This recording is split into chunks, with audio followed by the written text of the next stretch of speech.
Power switches and my dad. Since childhood, I have seen that my dad is very careful about not wasting electricity or water. So every time we get up or just walk away from where we are sitting, he will just simply come and turn the power off. So yesterday I was realizing that, I turned the AC on and had just gone to the kitchen to get water and then got a little engaged in talking to the maid. The AC was off. So this phenomenon in my life has been going on for 58 years. He says we all have to conserve energy. And I'm like, sure, why not? But in a minute, what happens?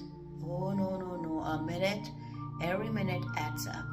So learn to save energy.